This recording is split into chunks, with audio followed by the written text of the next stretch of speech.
কি রে, তোর ব্যাপারটা কি? আমার পকেট পরোটা এনেছিস? কে রে, কিছু বলছিস না কেন? কি হয়েছে? আনতে গিয়েছিলাম রে, সাথে 30 টাকাও নিয়ে গেছিলাম, কিন্তু এই ফুড ব্লগারদের জন্য আমাকে কেউ পরোটা দিল না রে। কি বলছিস কি তুই? ঠিকই বলছি রে। চিরঞ্জিত তুই আমাকে পরোটা খাওয়া?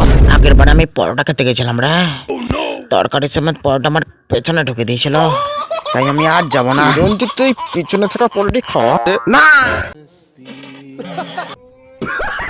স্ক্রাউন্ডাল, বাঞ্চো, ওঠ শালা, বল তোদের জন্য আমি পরোটা খাইনি। পরোটা না খেলে আমার বান্ডু দাঁড়ায় না। ফিরিয়ে দে আমার হারানো শক্তি, ফিরিয়ে দে। এবার যদি রাজুদার আশেপাশে দেখি মেরে পেটে ছাল তোলা দেবো হারামজাদা। তোমরা হাঁ করে দেখছো কি? ভিডিওটা শেয়ার করো।